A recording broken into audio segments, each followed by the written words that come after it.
Hello everyone. आज के इस लेक्चर में हम एनटीपीसी एंड ग्रुप डी के से रिलेटेड क्वेश्चन डिस्कस करेंगे। इसमें 30 क्वेश्चन होंगे आपके सुपर 30 सीरीज सेट, जो कि प्रैक्टिस सेट नंबर 1 है। बिल्कुल एग्ज़ाम में जैसे क्वेश्चन पूछे जाते हैं वैसे ही इसमें क्वेश्चन आपको दिए जाएंगे। ठीक है, ये आपका कंप्लीट एग्ज़ाम पैटर्न पे फॉलो है। अगर इसकी आपको पीडीएफ चाहिए तो सिंपली टेलीग्राम पे सर्च कर लीजिएगा, आपको पीडीएफ वहीं पे मिल जाएगी। चलिए शुरू करते हैं सीरीज़ को। पहला क्वेश्चन है, यदि 20% की दर से 2 वर्षों में अर्जित चक्रवृद्धि ब्याज और साधारण ब्याज के बीच का अंतर 260 रुपये है तो फिर मूल राशि का पता लगाएं। देखो, आपसे किसका किसका दे रखा है, अंतर दे रखा है, चक्रवृद्धि ब्याज और साधारण ब्याज का। तो 260 रुपये अंतर है, पी आपका प्रिंसिपल है, आर कितना है 20% बटे 100। ठीक, कितने वर्षों में, 2 वर्षों में। ये होता है आपका फॉर्मूला। क्या होता है formula, C I minus S I बराबर पी अपॉन आर बाई 100 की पावर टी। ये होता है आपका फॉर्मूला। ठीक है, तो बस उसी बेसिस पे आप सॉल्व कर दीजिए। 260 पी, ये कितना हो जाएगा आपका, 0 से 0 कैंसिल आउट कर देंगे, 5 हो जाएगा। तो 1/25, 5 का स्क्वायर क्या होता है 25, तो P इक्वस टू क्या हो जाएगा 260 इंटू 25, मल्टीप्लाई कर दीजिए। आप करेंगे 25, एक और 0 हो जाएगा, 150 होता है, और 25 दूना 50, 50 और 15 65। P कितना हो गया, ये आपका मूल राशि हो गई, जो कि आपका ऑप्शन नंबर 1 करेक्ट है। चलिए नेक्स्ट क्वेश्चन की तरफ चलते हैं। A man standing at a distance of 45 metre, एक आदमी इमारत से, ये आपकी देखिए, ये आपकी क्या है, इमारत है। ठीक, ए बी एंड सी एक इमारत है। एक आदमी इमारत से 45 मीटर, ये आपकी इमारत खड़ी है, इससे 45 मीटर डिस्टेंस पे ये आदमी खड़ा है आपका। ठीक है, तो कितने दूरी पे है, 45 मीटर पे। ऊंचाई के साथ कौन सा एंगल बना रहा है, x डिग्री का। ठीक है, कोण बनाता है। यदि भवन की ऊंचाई, मतलब ये जो इमारत है उसकी ऊंचाई कितनी है, 45 मीटर है, तो x का मान बताइए। आपको पता है कि ये क्या होता है, ये होता है आपका लंब, और ये क्या होता है आपका आधार। टेक्नोमेट्री के किस फॉर्मूले में दोनों आते हैं, टेन के फॉर्मूले में। टेन थीटा क्या होता है, टेन थीटा होता है आपका परपेंडिकुलर अपॉन बेस। तो परपेंडिकुलर कितना है 45, बेस कितना है 45, कैंसिल आउट करोगे कितना मिलेगा 1। टेन थीटा बराबर 1, टेन की वैल्यू 1 कब आती है 45 पे, तो टेन थीटा बराबर किसके हो जाएगा 10 45 के। तो थीटा की वैल्यू कितनी आ गई 45 डिग्री, जो कि आपका ऑप्शन नंबर बी करेक्ट है। थीटा, थीटा वही समझ लीजिएगा, एक्स को ही थीटा रिप्रेजेंट किया है। ठीक है, तो यहाँ पे आप एक्स कर लीजिएगा, जितनी जगह थीटा लिखा है उतनी जगह एक्स कर लीजिएगा, तो एक्स की वैल्यू ये निकल आएगी। ठीक है, चलिए नेक्स्ट क्वेश्चन की तरफ चलते हैं। उस समय का पता लगाएं जिसमें 4800 रुपये 7088 रुपये प्रति वर्ष 8% साधारण ब्याज पर हो जाएंगे। देखो, ये 7800, ये क्या है आपका टोटल अमाउंट दे रखा है। ठीक, ये क्या है आपका टोटल अमाउंट है। अमाउंट क्या होता है आपका, मतलब कि अमाउंट होता है आपका प्रिंसिपल, मतलब मूलधन प्लस ब्याज दोनों होता है। तो अमाउंट है 7488, मूलधन कितना है 4800, और ब्याज कितना है ये निकाल लीजिए। ब्याज कितना निकल आएगा आपका, ब्याज 7488 में से 4800 माइनस कर दीजिए, कितना हो जाएगा 8862। ये हो गया आपका ब्याज। अब आपको पता है कि साधारण ब्याज बराबर मूलधन गुणे दर गुणे समय बटे 100। सॉल्व कर दीजिए। साधारण ब्याज कितना है इतना, मूलधन कितना है 4800, दर कितनी है 8%, समय कितना है निकालना है आपको, बटे 100 कर दीजिए। 2 जीरो से 2 जीरो कैंसिल आउट। अब 8 से इसको कैंसिल आउट करेंगे तो ये जाएगा आपका 3, और ये कितनी बार जाएगा फिर से 3, और ये कितनी बार 6 बार। अब 12 से कैंसिल आउट कर दो। ठीक है, देखो 12 से करोगे तो 12 चौको 48, और ये कितना हो जाएगा 12 दूना 24, 12 दूना 24, 9 बचेगा, 12 अट्ठे 96। ठीक, तो 28/4 बराबर क्या बचा टी, तो ये कितना हो जाएगा 7। आपका ऑप्शन नंबर सी करेक्ट हो गया। ठीक है, तो चलिए नेक्स्ट क्वेश्चन की तरफ चलते हैं। एक बॉक्स में 3 अलग अलग रंगों की 204 गेंदें हैं। ठीक, एक बॉक्स है उसमें 204 गेंदें हैं, 3 अलग अलग। सफ़ेद गेंदों के लिए काली गेंदों की संख्या का अनुपात 3:5 है।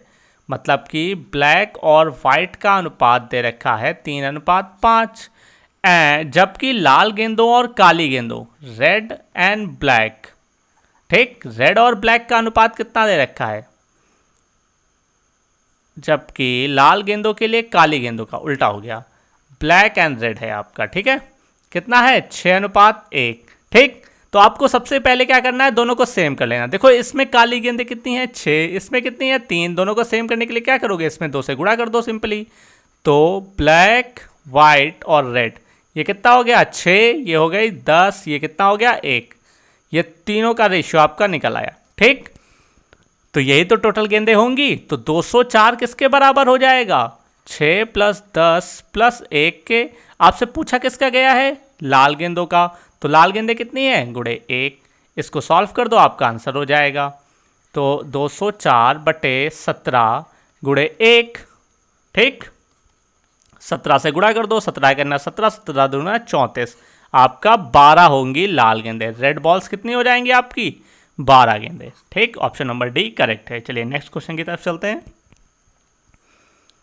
शंख और बेलन की त्रिज्या, देखो आर से कह दिया हमने, शंख के लिए हमने लिख दिया R1 शंख के लिए हो गया और R2 बेलन के लिए होगा। इनका रेशियो दे रखा है 3:5, ठीक, के अनुपात में, जबकि बेलन की ऊंचाई और शंख की तिर्यक ऊंचाई, बेलन की ऊंचाई h और तिर्यक की ऊंचाई l, ये किस अनुपात में 3:4। ठीक, सिलेंडर के कर्व सरफेस एरिया और कोन का कर्व सरफेस एरिया का अनुपात बताना है। ठीक है, CSA of cone upon curve surface area of cylinder. ठीक, ये क्या होता है, ये होता है आपका πr1l अपॉन 2πr2h, ये होता है आपका इसका फॉर्मूला। देखो पाई से पाई कैंसिल कर दो, r1 क्या है आपका 3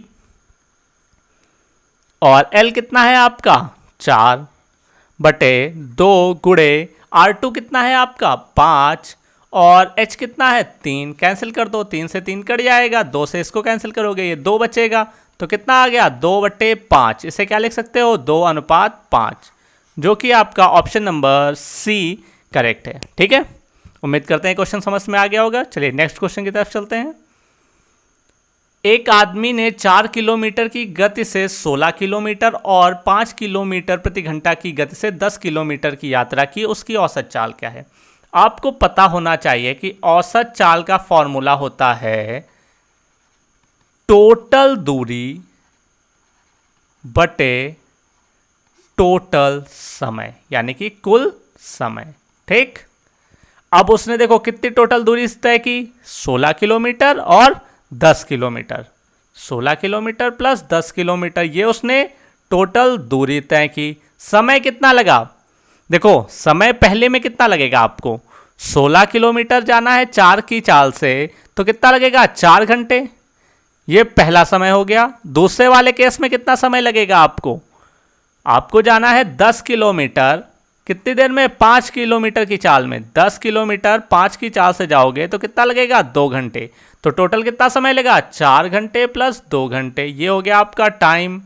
तो कितना हो जाएगा ये हो गया 26, ये हो गया 6 घंटे किलोमीटर पर आवर, ये हो गई एवरेज स्पीड। सॉल्व कर दो इसको, ये जाएगा 4 बार, बचेगा 20, 3.33 kilometre per hour. Option number D आपका करेक्ट हो गया। चलिए नेक्स्ट क्वेश्चन की तरफ चलते हैं।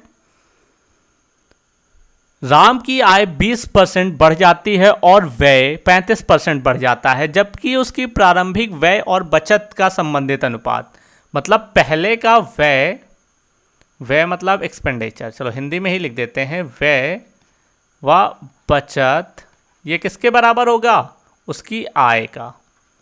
आय जो होती है व्यय प्लस बचत के बराबर होती है। ठीक है, प्रारंभिक बचत का अनुपात 8:5 है। देखो ये हमें दे रखा है 8:5। इसको हम मान लेते हैं कि व्यय कितना है उसका 80 कह देते हैं, और बचत कितनी है उसकी 50। ठीक, तो उसकी आय कितनी हो जाएगी 130। अब देखो आय में कितने की वृद्धि हुई 20% की, इसका 20% निकालोगे कितना हो जाएगा, तो याद ना 26, तो इसमें 26% का बढ़ गया, कितना हो गया 156 हो गई।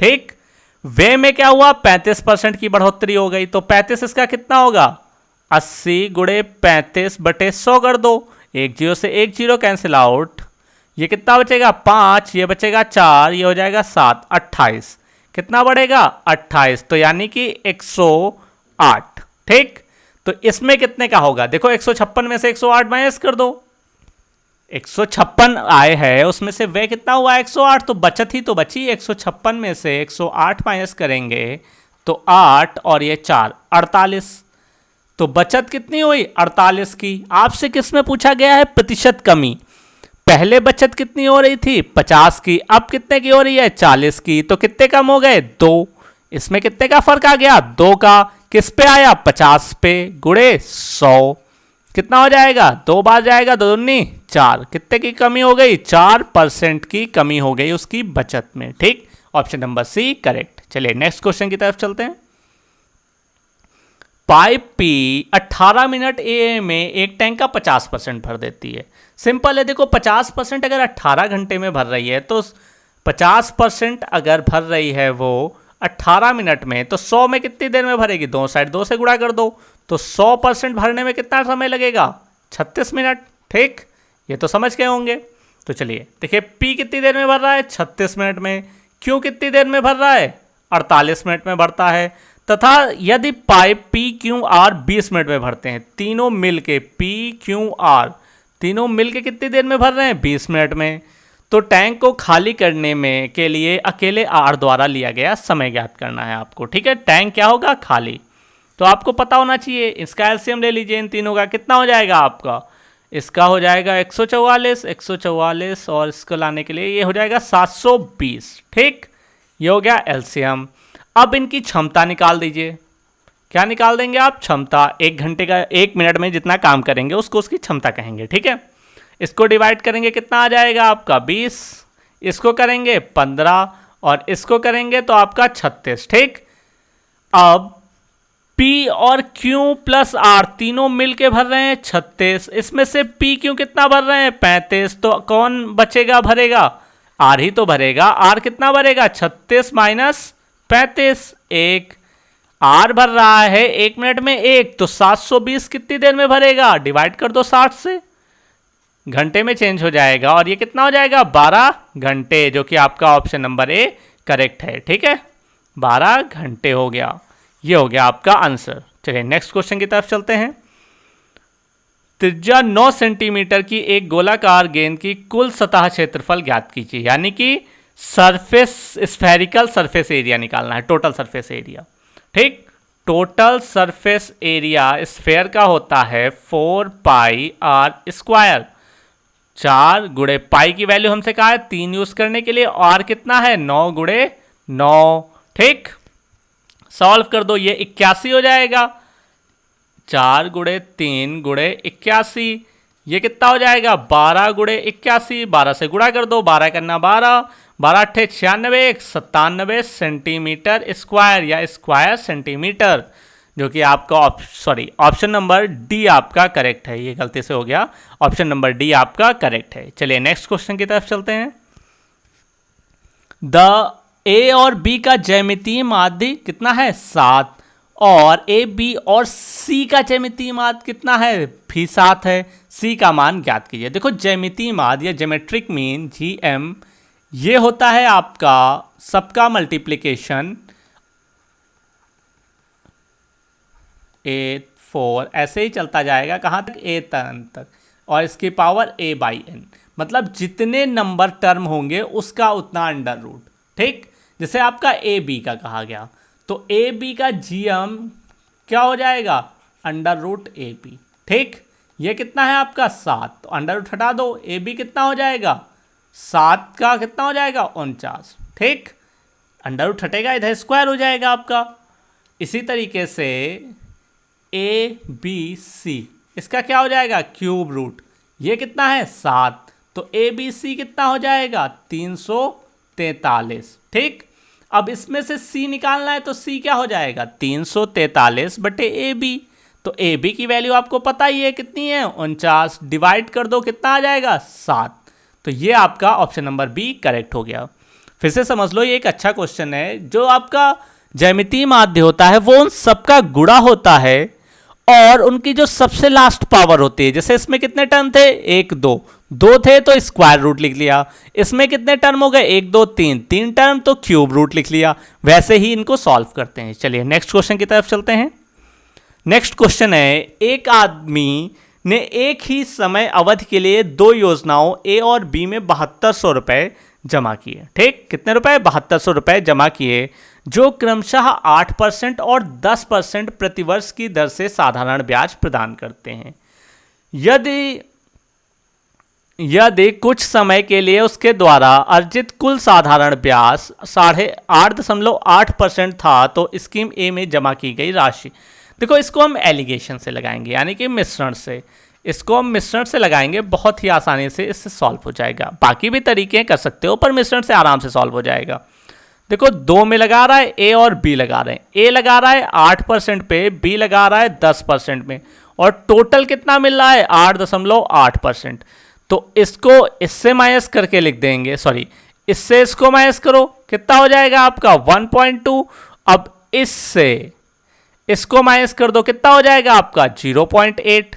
इनको पर रेशियो निकाल लो, इनका पॉइंट से पॉइंट कैंसिल हो जाएगा, ये कितना हो जाएगा, ये हो जाएगा आपका 3, ये हो जाएगा 2। तो ए और बी ने किस अनुपात में इन्वेस्ट किया होगा, ये जो आता है ये आपका आता है इन्वेस्टमेंट, यानी कि कितना डिपॉजिट किया, ये हो गया आपका डिपॉजिट। ठीक, कितने रुपए डिपॉजिट किए थे 7200, ये किसके हिसाब से बटेंगे 5 के हिसाब से, 3 + 2 5, किसका पूछा गया है ए का, तो 3 से गुणा कर दो। ठीक, अब 5 से डिवाइड करेंगे तो इसका हो जाएगा 1440 मल्टीप्लाइड बाई 3, 4 3 12, 4 3 12 1 13, 3 करना 3 1 4, ये हो जाएगा आपका ए का मूल्य। ठीक, ये आपका ऑप्शन नंबर सी करेक्ट है। फिर से समझ लो, देखो इसको मिश्रण से लगाया है, ए ने आपका 8% जमा किया, बी ने आपका कितना 10% के ब्याज पे जमा किया, और दोनों ने मिला के कितना ब्याज मिला 8.8%। ठीक, तो मिश्रण से इसको सॉल्व कर दिया हमने, 10 से 8.8 घटाओगे तो 1.2 बचेगा, और 8.8 से 8 घटाओगे तो 0.8 मिलेगा। इनका अनुपात कितना आया 3:2। जो ये अनुपात आता है ये आपका जो जमा की गई थी राशि, मतलब डिपॉजिट की गई थी वो है, मतलब 7200 रुपए कितना है 3 + 2 5 के बराबर है, निकालना जिसका है उसका मल्टीप्लाई कर दिया, आंसर निकल आया। चलिए नेक्स्ट क्वेश्चन की तरफ चलते हैं। 3/5 काम 25 श्रमिकों द्वारा 6 दिन में किया जाता है। देखो 25 श्रमिक 6 दिन में कितना काम करेंगे 150 काम कर लेंगे, ये इतना काम हो चुका है। ठीक, ये कितना है आपका, ये 3/5 ही तो है, 3/5 कितना है 150, तो एक क्या होगा, मतलब कंप्लीट वर्क क्या होगा 305 गुणे 5/3, तो ये कितना हो जाएगा 250, यानी कि ये हो गया आपका कुल कार्य, टोटल कार्य ये हो गया। इसमें से 150 हो चुका है तो शेष कार्य कितना बचा, शेष कार्य आपका बचा 250 हो टोटल है, उसमें से 150 हो चुका है तो शेष बचा 100। अब आगे बढ़ते हैं। यदि कुछ श्रमिकों ने 6 दिनों के बाद काम छोड़ दिया, जिससे एक दिन काम में देरी हो रही है, तो काम छोड़ने वाले श्रमिकों की संख्या का पता लगाइए। देखो पहले 6 दिनों में हो रहा था, अब एक दिन और कम हो गया, तो कितने दिनों में हो जाएगा 5 दिन में। कितने श्रमिक लगे होंगे 20 श्रमिक लगे हैं। स्टार्टिंग में कितने लगे थे आपके 25, तो कितने ने काम छोड़ दिया 25 - 20 बराबर 5, कितने ने कार्य छोड़ा आपका 5। आपका ऑप्शन नंबर सी करेक्ट हो गया। चलिए नेक्स्ट क्वेश्चन की तरफ चलते हैं। नीचे एक सीरीज दे रखी है 17 21 28 38 क्वेश्चन मार्क। अब इसमें हमसे पूछा गया है कि इस सीरीज में क्या क्या ऑप्शंस होंगे। देखो इनके बीच का डिफरेंस कितना है 4, इनके बीच का डिफरेंस 7, इनके बीच का डिफरेंस कितना है 10। फर्दर डिफरेंस देख लो कितना है 3 का, इनके बीच भी 3 का, जो अगली संख्या होगी उनके भी बीच का 3 का होगा, तो मतलब 13 का। और 13 का मतलब क्या हो जाएगा, ये अगली संख्या क्या निकल के आ जाएगी, इसमें 13 जोड़ दो, ये हो जाएगी 51। ठीक, फिर इसी तरीके से अगली संख्या क्या हो जाएगी, 3 का गैप हो जाएगा, 13 3 16, तो 16 के हिसाब से कौन सी हो जाएगी, इसमें 16 जोड़ दो आप, कितनी हो जाएगी 67। तो आपका ऑप्शन कौन सा हो जाएगा 51 एंड 67। ठीक, ये दोनों तो हो जाएंगे आपकी, तो ये सीरीज आपकी फॉलो हो जाएगी। चलिए नेक्स्ट क्वेश्चन की तरफ चलते हैं।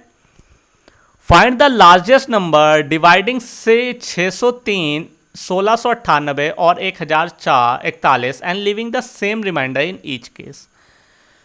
मतलब ये तीन संख्याओं को विभाजित करना की सबसे बड़ी संख्या ज्ञात करनी है जो हर केस में समान शेष छोड़े। ठीक, तो देखो इससे ना आप ऑप्शन से करो, आपसे इसमें HCF पूछा गया है, मासा पूछा गया है। ठीक है, ये समझ लो मासा पूछा गया आपसे, आप ऑप्शन से चेक करो। पहला ऑप्शन उठाओ, 603 को 219 से 603 को डिवाइड करो, कितने टाइम्स जाएगा आपका, 2 टाइम्स जाएगा, कितना हो जाएगा 38 और 4 438, इसको माइनस कर दो, कितना हो जाएगा, ये हो जाएगा 13, तो मतलब 5, 9 में से 3 गए तो 6 और ये 165।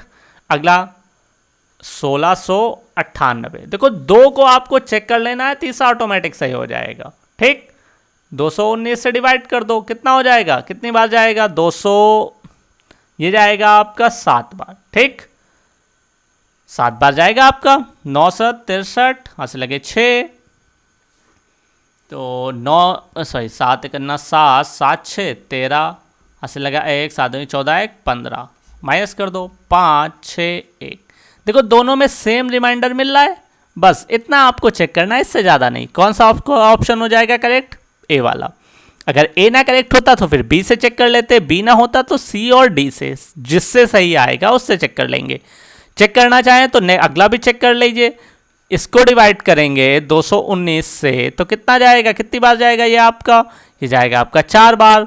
19 चौको 76 और 4 दूनी 8, कितना हो जाएगा 11, 11 में गए तो 5, इधर कितना हो जाएगा 13, 13 में से 7 गए 6, इधर 9, 165। तीनों केसेस में सेम मिल गया, आपका ऑप्शन नंबर ए करेक्ट हो गया। ठीक, चलिए नेक्स्ट क्वेश्चन की तरफ चलते हैं। किसी त्रिभुज का तीसरा शीर्ष ज्ञात करें यदि इसके 2 कोने ये हैं और केंद्रक मूल पर है। जब केंद्रक मूल पर है तो मतलब 0 0 वाली कंडीशन। ठीक, तो फॉर्मूला होता है x1 plus x2 plus x3 upon 3। Sorry, ये थोड़ा सा आपका मिस्टेक हो गया, 1 सेकंड दीजिएगा, ये नहीं होगा यहाँ पे आपका, ये हो जाएगा आपका कॉमा। ठीक, ये हो गया comma y1 plus y2 plus y3 upon 3, ये इक्वल होंगे 0 0 के। क्यों होंगे, क्योंकि केंद्रक कहा है। अब देखो ये है x1 y1 x2 y2, रख दो यहाँ पे 6 x1 plus x2 plus x3 upon 3, इसको पहले वाले 0 के इक्वल रख दो, और y1 मतलब -4 plus y3 upon 3 equals to 0। तो ये 0 से मल्टीप्लाई होगा, 0 ही होगा, तो x3 कितना आ जाएगा -8 और y3 कितना आ जाएगा आपका +5। तो आपके क्या हो जाएंगे ऑप्शन, x3 y3 क्या हो जाएगा आपका -8 5, जो कि आपका ऑप्शन नंबर ए करेक्ट है। ठीक है, ऐसे ही सॉल्व करते हैं, क्यों केंद्रक कहा गया था इसलिए यहाँ पे रखा, अगर कुछ और कहेगा तो यहाँ पे वो नंबर रख देंगे। चलिए आगे बढ़ते हैं। अगला क्वेश्चन है आपका 7 प्लस √5 डिवाइड बाई 3 प्लस √5। इसको आपको इस फॉर्म में दिखाना है, x इस फॉर्म में, इंग्लिश हिंदी में थोड़ा सा गलत है, इंग्लिश का देखिएगा। ठीक है, इस फॉर्म में दिखाना है आपको। ठीक, तो क्या करते हैं, देखो सबसे बेसिक रूल होता है डिवाइड में √ हटा देते हैं, तो उल्टा साइन से मल्टीप्लाई कर दो ऊपर नीचे। उल्टा साइन से जब मल्टीप्लाई किया तो ये हो गया a प्लस बी, ये हो गया a माइनस बी। क्या होता है a plus B, a minus B क्या होता है a square minus B square. ठीक है, तो ऊपर क्या होगा, ऊपर सिंपली मल्टीप्लाई कर दो, तो देखो 7 से 3 क्या करोगे 21, और 7 से करोगे तो माइनस का 7 √5, और +5 से करोगे तो 3 √5 प्लस माइनस -5। ये हो जाएगा ऊपर, नीचे करोगे तो 3 का स्क्वायर माइनस √5 का स्क्वायर, ये हो जाएगा आपका। देखो 21 में से 5 गए कितना बचेगा 16, और 7 में से 3 गए तो कितना बचेगा माइनस का 4 √5 बटे 3 का स्क्वायर 9 -5 कितना बच जाएगा 4, 16 माइनस 4 √5 बटे 4 कितना हो जाएगा ये 4 माइनस √5, ये निकल आया। देखो इसमें से 4 कॉमन कर लोगे तो ये तो बचेगा, 4 कॉमन कर लो तो ये बचा, नीचे भी 4, 4 से 4 कट गया, ठीक। तो क्या बचा आपका 4 माइनस √5। इसको कंपेयर करना है किससे x प्लस वाई √5 से, तो x कितना हो गया आपका 4, y कितना हो गया माइनस का 1। पूछा क्या गया है x प्लस वाई, तो 4 माइनस 1 कितना हो जाएगा 3, जो कि आपका ऑप्शन नंबर सी करेक्ट है। आपसे यही तो पूछा गया था, ठीक। हमेशा याद रखो अंडर रूट को कभी भी डिवाइड में नहीं लिखते, बस उसके उल्टा साइन से ऊपर नीचे मल्टीप्लाई कर देते हैं। अब ये क्वेश्चन है, यदि P Q Q R plus R O P R equals to 0, तो हमें बताना है P square upon P square minus Q R plus Q square upon Q square minus P R plus R square upon R square minus P Q, ठीक। अब देखो आपसे condition जो दी गई है वो ये दी गई है, ठीक।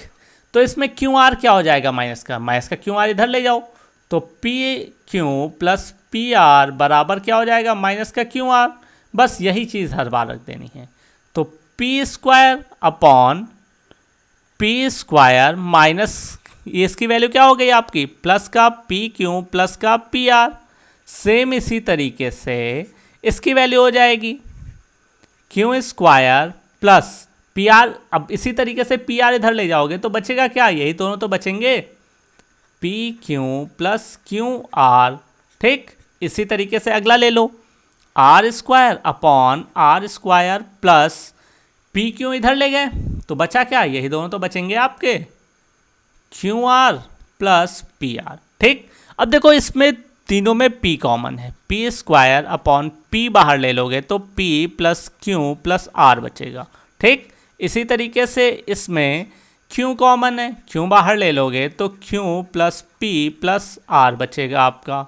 इसी तरीके से इसमें क्या है r कॉमन है, तो r बाहर ले लोगे तो क्या बचेगा आपका r plus Q plus p, ठीक। अब देखो इससे एक पावर कट गई, इससे एक पावर कट गई और इससे एक पावर कट गई, नीचे तीनों में सेम है P Q R P Q R P Q R, तो एलसीएम क्या हो जाएगा p plus Q plus R. ऊपर क्या बचा है, ऊपर सिर्फ एक एक बचे हैं p plus Q plus R. देखो ऊपर भी सेम नीचे भी सेम, कैंसिल आउट करोगे तो कितना आ जाएगा आपका 1। ये याद रखना कभी भी डिवाइड में 0 नहीं आता है, तो आपका ऑप्शन नंबर ए करेक्ट हो गया। चलिए नेक्स्ट क्वेश्चन की तरफ चलते हैं। 40% के लाभ पर एक पुस्तक बेची गई, यदि इसकी लागत कीमत 20% बढ़ जाती और 240 रुपये अधिक पर बेची जाती तो लाभ 25% होता। पुस्तक की लागत मूल्य बताइए, ठीक है। आपसे ये क्वेश्चन है, एक सेकंड रुकिएगा।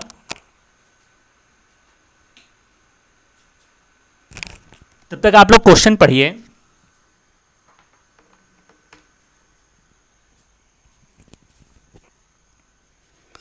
देखिए आपने माना कि इसका सीपी क्या है, क्रय मूल्य क्या है 100, ठीक। तो पहले 40% बढ़ गई तो कितने में बेची जाएगी 140 रुपए में। अब आगे आपसे कह रहा है कि अगर सीपी ही 20% बढ़ जाए, मतलब कि 100 रुपए में 20 रुपए बढ़ जाए, तो अब नया सीपी क्या हो जाएगा, नया सीपी आपका हो जाएगा 120। अब इस 120 पे 25% का लाभ मिलेगा, मतलब कितना 120 का 25% कितना होता है, 25% होगा, ये हो जाएगा 6, ये हो जाएगा 5, काट दो, ये हो जाएगा 5, 6 5 30। तो नया एसपी कितना हो जाएगा 120 प्लस 30 यानी कि 150। ठीक, पहले 140 में बेच रहे थे, अब कितने में बेच रहे हैं? 150 में। कितने का फायदा हो रहा है? 10 रुपए का। पर ये क्वेश्चन हमसे क्या कह रहा है कि हमें कितने का फायदा हो रहा है? 240 का। तो 10 रुपए 240 रुपए के बराबर। ठीक, तो 100 रुपए कितने के बराबर होंगे? हमसे सीपी पूछा गया है, सीपी कितना है? 100 रुपए।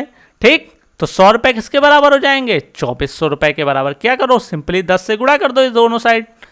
तो ये हो गया आपका ऑप्शन नंबर डी करेक्ट। फिर से समझ लो, देखो पहले हमने माना सीपी कितना है? क्रय मूल्य है 100 रुपए, बेचा 40% के लाभ पे, मतलब 140 में बेच दिया। उसके बाद क्वेश्चन हमसे कह रहा है कि 20% की वृद्धि हो जाए, तो नया सीपी कितना हो जाएगा? 120 रुपए। 100 में 20 रुपए बढ़ा दो, 20% का मतलब। ठीक, अब कह रहा है कि इस पे बेचने पे नए सीपी के बाद 25% लाभ होता है, तो 120 में 25 का लाभ होगा तो कितने का हो जाएगा? 30 रुपए का लाभ, मतलब टोटल 150 रुपए का। पहले 140 रुपए का हो रहा था, बेच रहा था, अब 150 का बेच रहा है। पर क्वेश्चन तो हमें कह रहा है कि 240 का बेच रहा है, तो 10 को 240 के बराबर रख दो तो 100 निकाल लो। ठीक है, अब नेक्स्ट क्वेश्चन। एक चुनाव में रोहित ने अधिकतम मतों में से 627 वोट हासिल किए। अगर अधिकतम वोट 800 हो जाते तो रोहित 264 वोट हासिल कर लेता। चुनाव में मतों की अधिकतम संख्या ज्ञात कीजिए। देखो 264 मिलते 800 के केस में। ठीक, तो हम सिंपली परसेंटेज निकाल लेते हैं ना कि कितने परसेंटेज उसे वोट मिले। 2 जीरो से 2 जीरो कैंसिल आउट। इसको करोगे तो ये जाएगा 3 बार, ये बार जाएगा 3 बार। उससे मिलते हैं टोटल 33% वोट। ठीक, तो अब जब 627 वोट मिले हैं तो ये कितने मिले हैं उसे? 33%। निकालना कितना है हमें? 100%। ठीक, तो कितना हो जाएगा? 627 बटे 33 गुणे 100। 3 से काट दो इसको, तो 109 सॉरी 209, और ये हो जाएगा 11। 11 से काट दो इसे, तो 2 और सॉरी 1 और 9, तो 19 गुणे 100 कितना हो जाएगा? 1900। टोटल वोट कितने थे आपके? Option number B correct, 1900। चलिए नेक्स्ट क्वेश्चन की तरफ चलते हैं। 31 मैच में एक बल्लेबाज द्वारा बनाए गए रनों औसत रन 36 थे। 32वें मैच में उसने 68 रन बनाए। सभी 32 मैचों में उसके द्वारा बनाए गए औसत रन का पता लगाएं। देखो आपके 31 मैच में कितने रन थे? 36। तो ये हो गए कुल रन। औसत क्या होता है? एवरेज होता है कुल संख्याओं का योग बटे टोटल संख्या। ठीक, ये होता है आपका एवरेज। तो आपका टोटल सम निकाल लिया हमने, तो एस क्या हो जाएगा? एवरेज गुणे टोटल संख्या। ठीक, तो कुल संख्या कितनी है? 31 लोगों ने मिलकर कितने रन बनाए? इतने। 31 गुणे 36। ठीक, इतने रन हो गए कुल रन 31 मैचों में। ठीक, ये हो गए कुल रन 31 मैचों में। अब उसने 32वें मैच में कितना बनाया? 68 रन। तो देखो 31 प्लस 36 ये रन पहले थे, नया मैच हुआ, 68 रन बनाए। टोटल मैच कितने हो गए? 32। तो ये हो गया एवरेज। ठीक, कुल संख्या बटे ये मल्टीप्लाई कर दो, ये हो जाएगा 6, 18 और 3 21, 9 2 9 2 11, 116 सॉरी हाँ 116 गुणे 80 बटे 80 प्लस 68 बटे 32। ठीक, जोड़ दो इसको, 8 6 14, 6 7 1 8 और 11 डिवाइड बाई 32। ठीक, इसको 4 से कैंसिल आउट कर दो। 4 से कैंसिल आउट करोगे तो ये हो जाएगा 8, और ये कितना हो जाएगा आपका? 4 दूनी 8, 9 और 2 बचेगा 6। इसको 8 से कर दो। 8 से करोगे तो 8 तक 24, 8 7 56, 37 हो जाएगा। आपका ऑप्शन नंबर सी करेक्ट है। चलिए नेक्स्ट क्वेश्चन की तरफ चलते हैं। एक कोण अपने पूरक कोण के आधे से 45 अधिक है। देखो लेट एंगल माना कोण क्या है? x degree. ठीक, अब देखो पूरक कोण जो होते हैं वो 180 माइनस होते हैं। ये जो पूरक कोण यानी कि सप्लीमेंट्री होते हैं ये 180 माइनस होते हैं। 180 माइनस थीटा कह सकते हो, जो भी हो। ठीक है, अब आपसे कह रहा है कि एक कोण अपने पूरक कोण मतलब 180 माइनस एक्स ठीक के आधे से 45 अधिक है। मतलब इन दोनों का डिफरेंस कितना है? 45 का। ठीक, सॉल्व कर दो इसको, तो 2x minus 180 degree minus x minus minus plus हो जाएगा, सॉरी, बराबर 45 दूना 90। ये हो गया। ये हो गया 3x बराबर 270, इसको इधर ले आओगे कितना हो जाएगा इतना, तो इसको काट दो कितना हो जाएगा 90, x बराबर कितना हो गया 90 डिग्री, जो कि आपका ऑप्शन नंबर बी करेक्ट है। ठीक, चलिए नेक्स्ट क्वेश्चन की तरफ चलते हैं। हमें एलसीएम बताना है 2/45, 64/81, 8/9 और 10/27 का। ठीक, देखो क्या होता है, इनका एलसीएम जो होता है, इनका एलसीएम क्या होता है, अंशों का लासा बटे हरों का मासा। ठीक, यानी कि 2, 64, 8 और 10, इनका आपको एलसीएम निकाल देना है, यानी कि लासा, और 45, 81, 9 और 27, इनका क्या निकाल देना है आपको, मासा, एचसीएफ। ठीक, देखो नीचे वाले में तो साफ दिख रहा है कि मासा क्या होगा 9, वो सबसे बड़ी जो संख्या होती है जो इन तीनों को डिवाइड करे, तो कौन सी होगी ये 9, तो नीचे तो आपका क्लियर है कि 9 हो गया।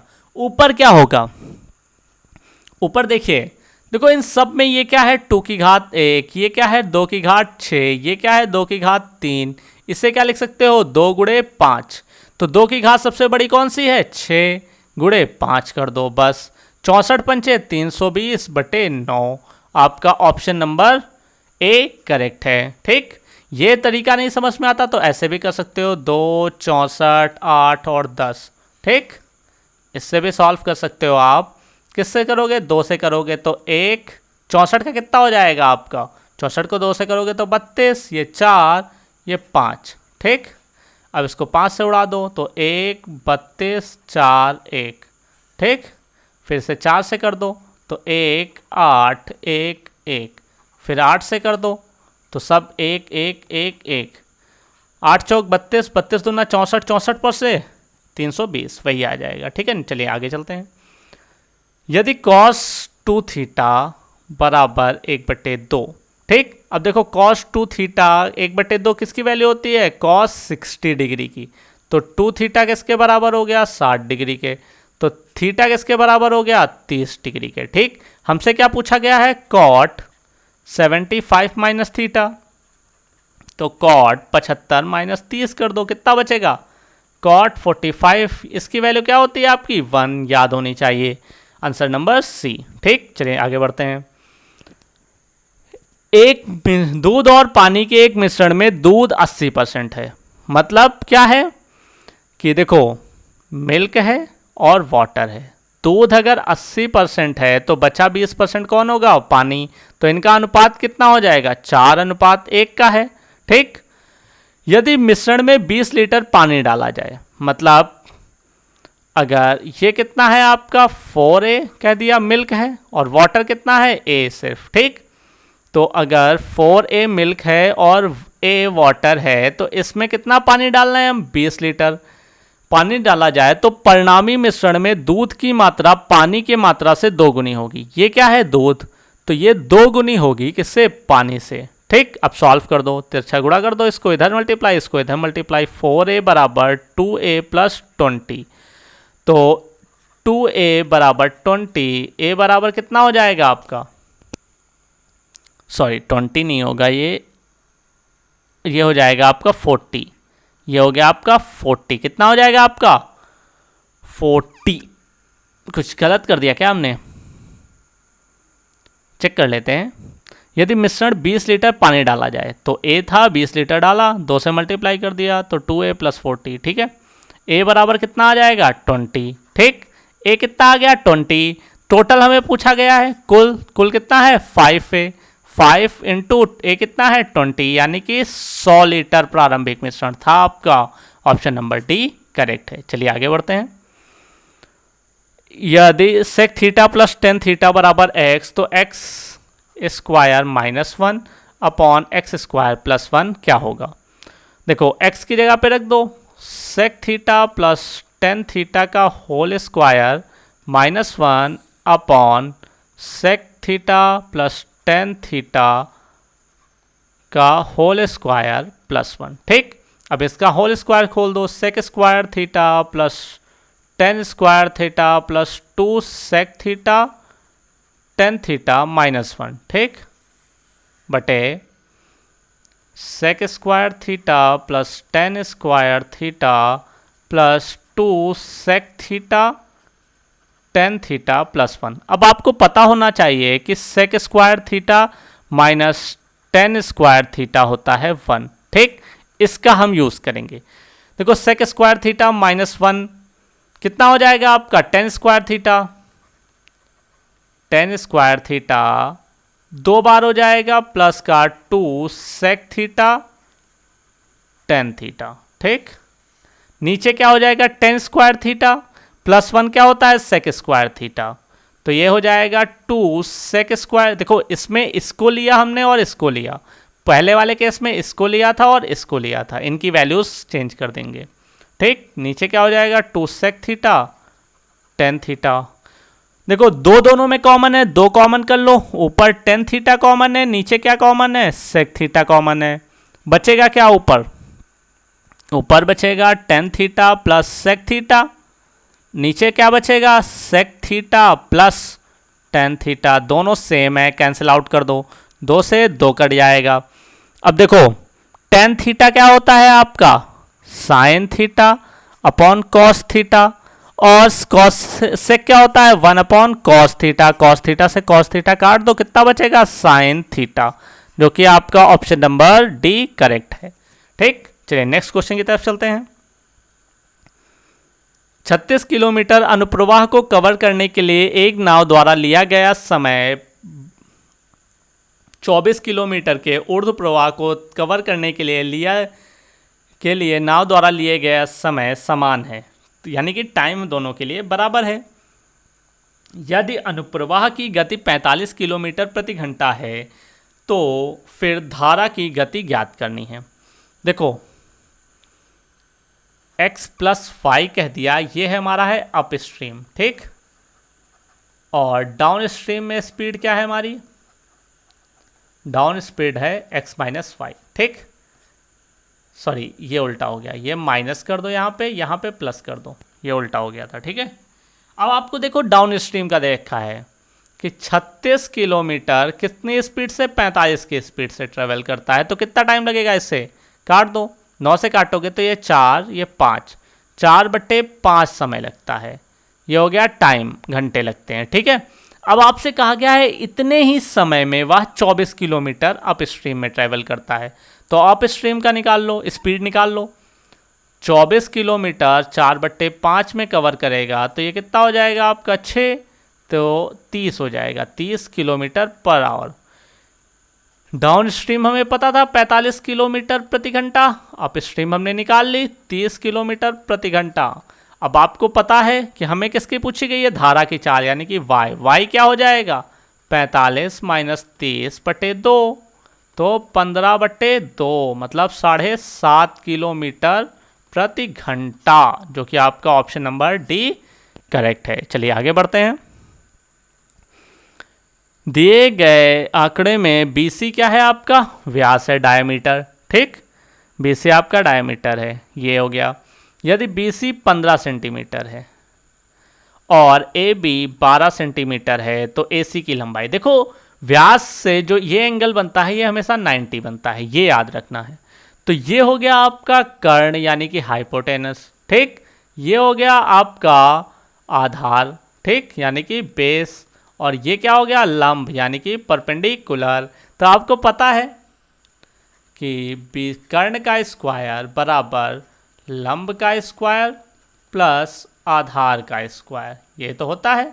आपको निकालना क्या है AB का स्क्वायर, तो ये क्या हो जाएगा BC स्क्वायर प्लस, सॉरी ये AC हो जाएगा, ठीक, AC का स्क्वायर, ठीक, ये हो गया 15 का स्क्वायर, ये हो जाएगा आपका 12 का स्क्वायर, 225 प्लस 144, ये कितना हो जाएगा आपका, सॉरी माइनस होगा, माइनस यहाँ पे थोड़ा सा गलती हो गई, ये माइनस कर लीजिएगा, ठीक।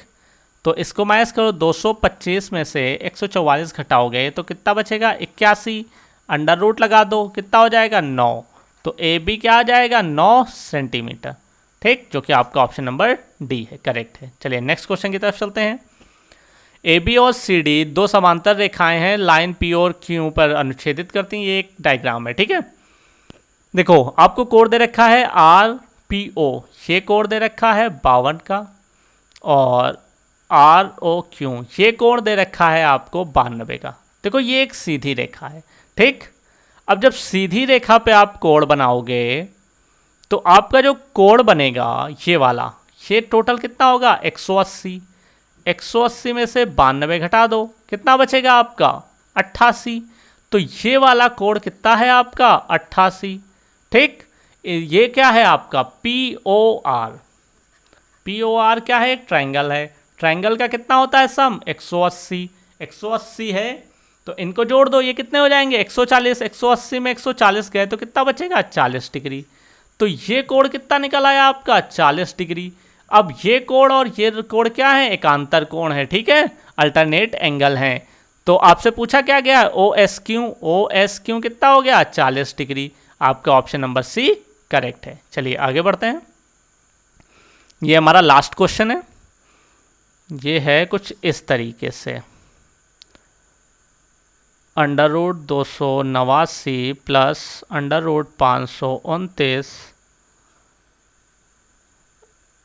-4, ठीक, गुणे 256। ये हमने थोड़ा सा एडिशनल कर दिया, एक सेकंड रुकिएगा, इरेज कर देते हैं इसको। ये यहाँ तक नहीं था, हमने कुछ ज़्यादा आगे तक बढ़ा दिया। ये अंडर रूट आपका सिर्फ और सिर्फ यहाँ तक है, बटे 3, इसकी पूरी पावर है 1/3, ठीक। अब देखो इसकी वैल्यू कितनी होती है 17, इसकी कितनी होती है 23। 17 23 कितना हो जाएगा 40। 40 माइनस 4 अंडर रूट ये बचा, ठीक, गुणे 256/3 और 1/3, ये कितना हो जाएगा 36। 36 से क्या बाहर निकलेगा 6। 6 गुणे 256/3 कैंसिल करोगे 2 बचेगा।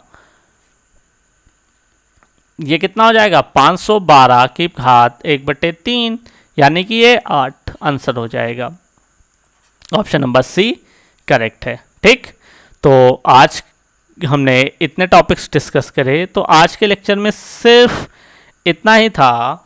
अगर आपको ये वीडियो अच्छा लगा तो चैनल को लाइक शेयर कमेंट और शेयर करना मत भूलिएगा, और चैनल को सब्सक्राइब कर दीजिएगा ऐसे ही डेली वीडियोस देखने के लिए, ठीक है।